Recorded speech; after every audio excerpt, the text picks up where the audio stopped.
What an amazing panel, and well done, Christopher, for such an amazing panel, and all the ladies that were in the lovely panel. But I have a special guest with us on this awesome fireside chat, and I'm actually very excited about this, Amy, because your background is very credible, and I'm very excited to get into discussion about the AI for wellness in the workforce. So I would like to just hand the microphone over to you quickly, just to introduce yourself, and we'll get into some of the amazing quick fire round challenge.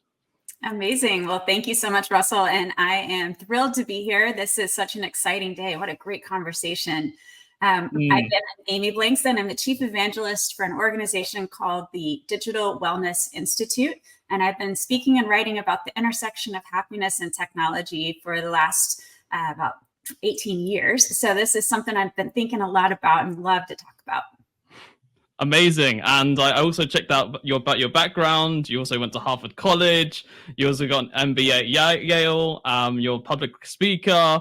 Yeah, incredible background. So I'm very excited to talk about this as well, because I'm very interested to hear sort of like the wellness side of the workforce and how AI could be, brought into that. So it kind of leads me to my first question, which is, what's the role? Like, what role does AI play in promoting happiness and mental well-being at work? So I think there's actually two sides to this question. If we're talking about the technical application of AI, we know that AI can be incredibly helpful for making us more productive, which then enables us to get to the things that we really want to do. So we're eliminating friction in the workforce. There's all kinds of new AI emerging in terms of just-in-time mental health counseling in the workplace, which will be a game changer for many. And then there's the other side of AI, which is focused on the emotional impact of AI in the workforce. And some of the research that I've been doing recently has been looking at how the individuals who have high technical self-efficacy, meaning they're really good at technology, they're great with AI, they're not threatened by this, they actually see AI as a challenge and it fuels their work.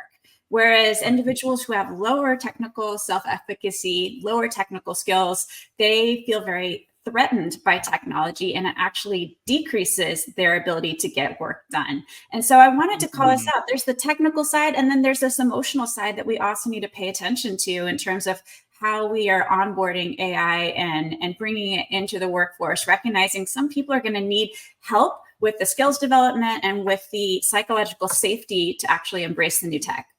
I think definitely on the non-technical side, a lot of people are going to be worried about, losing their jobs potentially, or AI even replacing them. So what is the potential of AI in personalizing like wellness programs for employees? Like how can that be used to, in a program perspective, to improve employees and even potentially for non-technical people?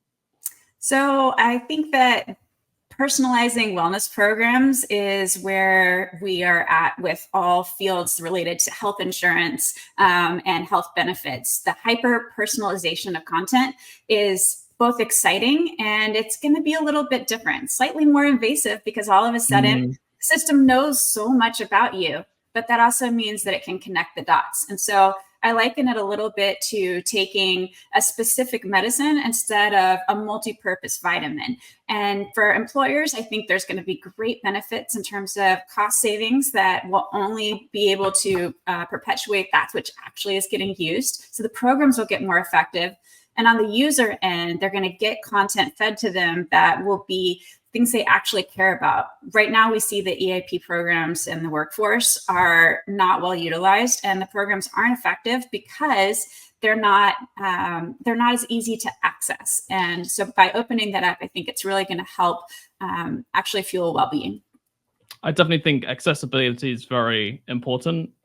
Generally, with AI, it doesn't matter, what your background is or what your role is within the company. I definitely believe that, accessibility is just so underrated, and a lot of people don't think about it, which, I think they should be, which is kind of like, I guess that brings me on to my next question, which is, what challenges do you see, like, or foresee, in integrating like practices, how can they be addressed? I think the greatest challenges that we're going to see in terms of integrating AI into wellness practices is that of course, we hear this all the time. There's a bias. There's a natural built-in bias depending on who's writing the algorithm and what information is prioritized. So I am really concerned about that. And I think there are things that we can do to fight against the bias by creating sample prompts to help overcome, or even building certain prompts in to provide more well-rounded information. There's also educating people to make sure that they understand that the information they're getting might be biased and that they need to do multiple checks on information. And of course, the content, like I said, is going to be a bit more invasive. But I think one of the things that I've been thinking a lot about lately is, what if there was like a nutrition label for AI where you could see exactly what kind of algorithms were in your program or into your platforms? Are there ways that you could say, this is how we're coding? I remember thinking and hearing in Coded Bias that there were, certain algorithms that were targeting even PhD women at high-profile universities because they had a foreign last name, they had a child, and they lived in a certain zip code. And so if we knew that those were the three factors that were being used in the algorithm to target information for education, then it would help us to round out the information. But when we are blind to what's actually under the hood of the platform, we don't have enough information to know. And we're still guessing about what kind of information we're up against and what we're not seeing.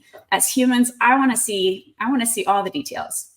Yes, no, I definitely agree with that. Transparency is absolutely key. And I definitely think that some of these platforms should be more transparent potentially. In like Llama and ChatGPT and many other sort of AI models that are out there. I definitely think that openness should be more input, but it just isn't in quite a few. So how can leaders foster a culture that blends AI with human-centric wellness? Like how can that be fostered? I think in order to foster more human-centric wellness, we need more humans involved. And this sounds so obvious, but when I live here in Dallas, and when we get together with the AI community here in Dallas, every panel is the same people, every conference the same topics, everybody is asking the same questions. And so I think to change that dynamic, we have to have more voices with more questions that change that conversation. It's going to happen naturally, but it's going to happen very slowly. We saw the same thing happen with gendered innovation. Innovation for a long time was a male-dominated field. And as we began to invite more women into the innovation space, we began to see different inventions. For instance, the seatbelt used to be designed by men. Suddenly we discovered that seatbelts weren't great for pregnant women at that time. And so when we had women in the room, they were able to say, hey, let's think about actually making a seatbelt that actually works for both genders. The same thing, that's a very simple example, but I think that there are many times that we are just not even thinking of the questions quite yet, or the unintended consequences, because it isn't on the minds of the people in the room. So diversifying that will be great. I also think one of the things you heard from Tamara in the last panel as well, but she's leading the Harvard Council on AI for Human Flourishing. And as we're talking about this council, one of the things we're doing is we're creating a checklist for designers to think through. Here are some factors to think about that will help keep humans front and center in mind.